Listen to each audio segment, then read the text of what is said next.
Michael, look what happened to me. Look what happened to me. We're school children. How did this happen? Why are we school children? You know what I think this is? Michael, your guess is as good as mine. What is it? I think they're making us do a public education episode. I don't want to do public I don't want to education. be here. Can't we do an episode on, like, North Korea? Or African succulents? Or drag queens? No, they're telling us we have to do this, Tom. No one wants to do public education, Michael. It's compulsory.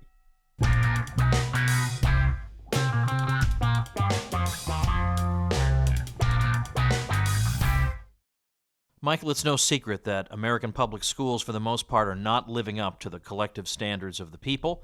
We're taught that they're underfunded, undermined by privatization, and anything less than college pursuits are demeaning.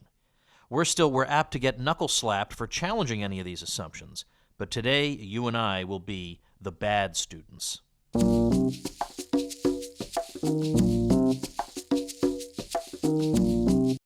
Tom, this school sucks.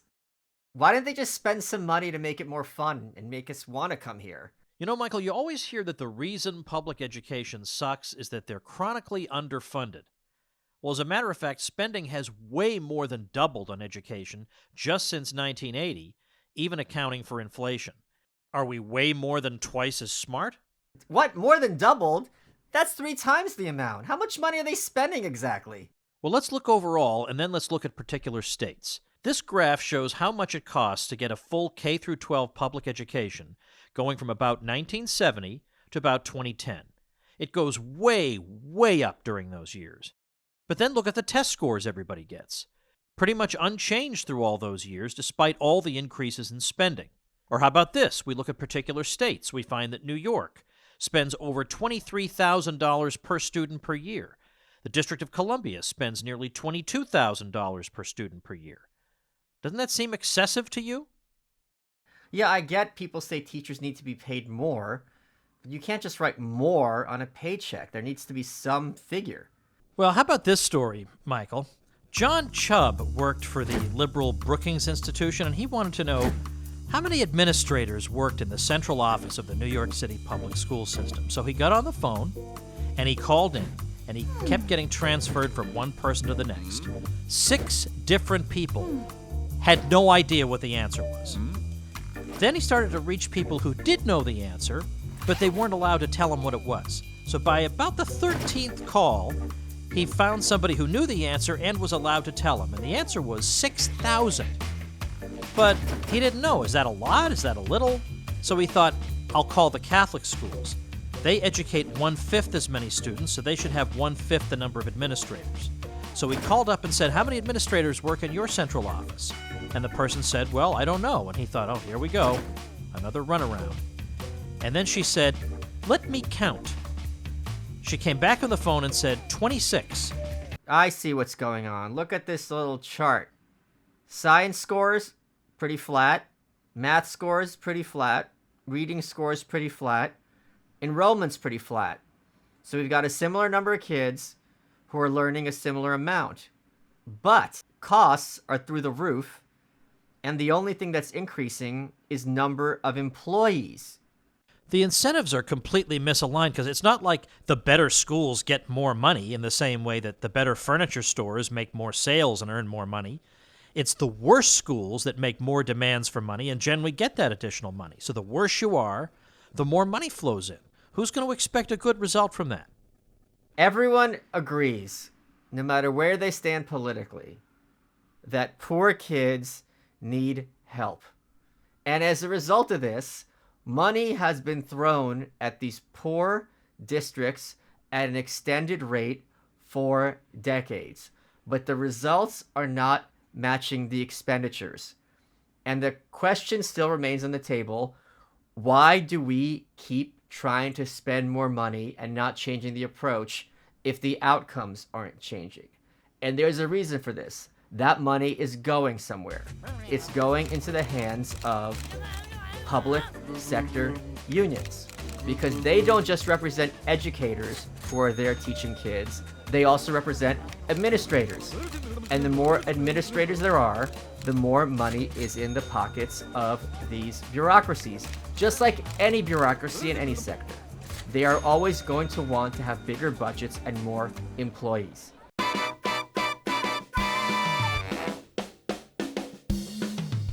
Tom, I've had it with this place. I'm getting us the F out of here. I know. We'll use our imagination. Tom, you know imagination has no place in public school. But what we do have are some old books. Look at this one. What is that, the Reading Rainbow?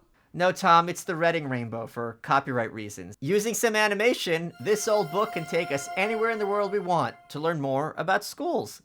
Where would you like to go, Tom? How about India? India? All right. Reading Rainbow, take us to India.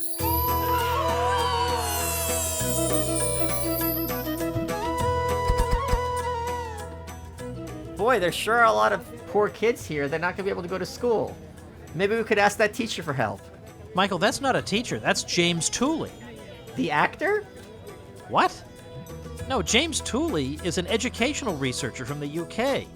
He found out that in India and other parts of the developing world, there's a huge array of low-cost private schools that are educating more people than the public schools in those countries at lower costs and with better results. The opposite of what we're led to expect. And almost nobody knew about it until James Tooley found it, researched it, and wrote about it.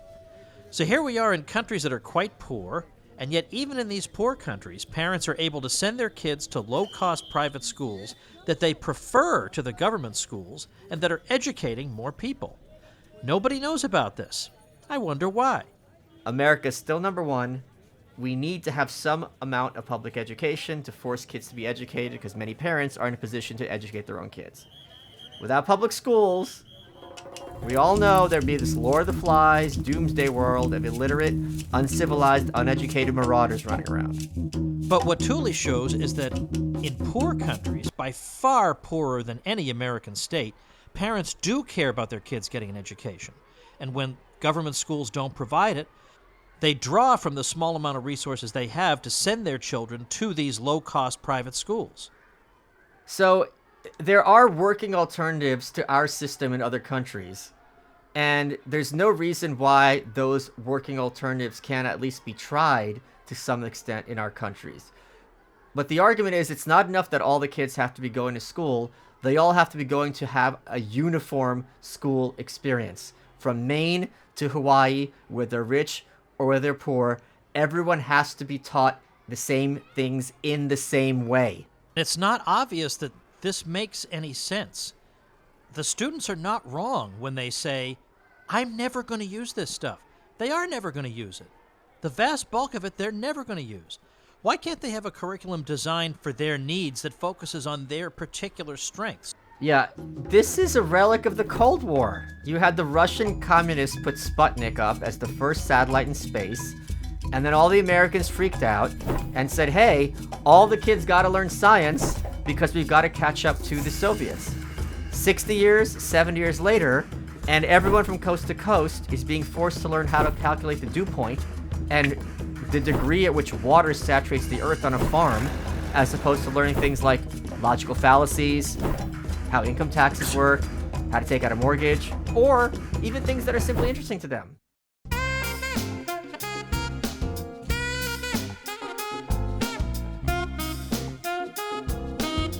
Here we are living in the 21st century, and yet after 12 years plus kindergarten in the current system, students come out not knowing really anything practical that'll help them get a job in the current environment. All these sorts of things that might be practical, that might help them achieve in this kind of world, whether it's public speaking or whatever it is, they haven't been trained in any of them.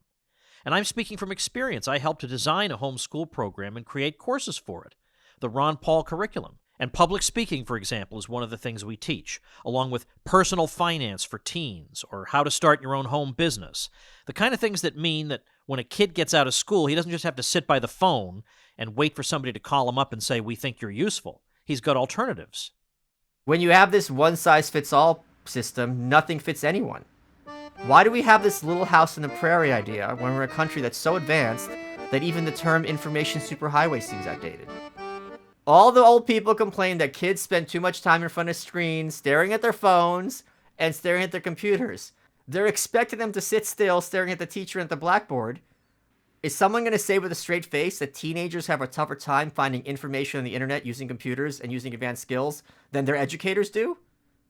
Look at it this way. An ambitious high school student can build up a graphic design portfolio. By the time he's out of high school, he'll be able to say to people, yeah, I did something different. I've learned a skill. I'm good at it. Here's the receipts. I'm motivated and I'm different from other people. That's so much more preferable to forcing kids to learn skills that will not only be of no use to them, but will be of no use to their employer. Schools teach kids to read, but they also teach kids to hate reading, because reading is now work. Reading is something you do not to learn, but to please somebody else. Imagine a system where kids are taught how to walk in the same way they're currently taught how to read. After a while, everyone would be on crutches. Whenever I see one of those yellow school buses go by, it gives me the chills. I realize most people don't have that reaction. It's that the kids are being taken to go sit obediently in rows and repeat back what they're told. And Michael, we're told that these schools have a no bullying policy. But as we know, for the most part, the no bullying policy consists of putting a poster on the wall that says no bullying. And that's pretty much it.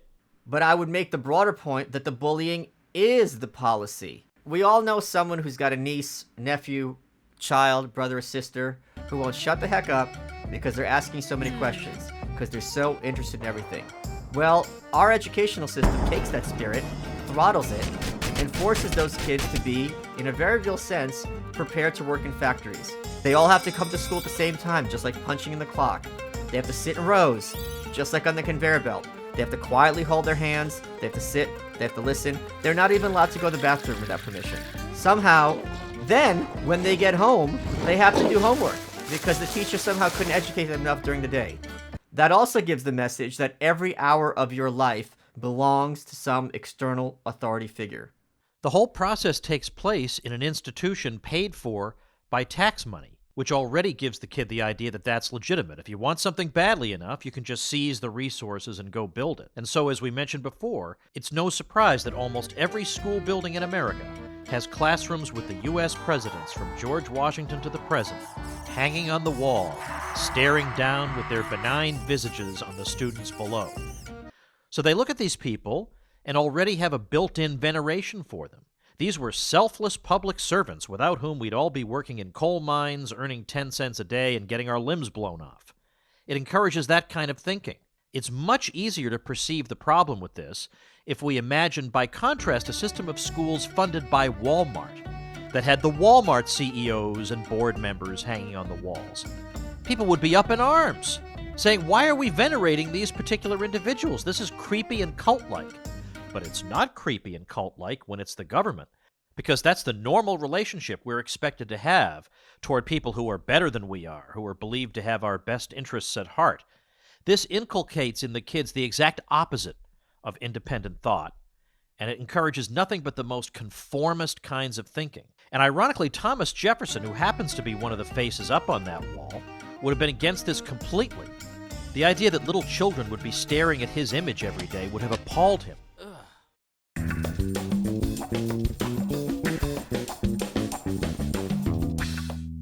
They say Social Security is the third rail of American politics. The third rail is public education, because everybody believes in it. It's the closest thing to an American church we have, which means there's virtually no independent thought about it. And yet the results it has produced, in terms not just of test scores, but also in terms of the inquisitiveness or otherwise of Americans and American children, have been so appalling that we desperately need somebody to say something about it. But almost nobody dares to be a heretic when it comes to the American church. It's amazing to what extent incompetence and wasteful money can be ignored by virtually everyone when it's done in the names of children. Tom, I'm getting us out of here. I'm going to return us to our grown-up selves. Reading Rainbow, take us to the bookstore. The adult bookstore.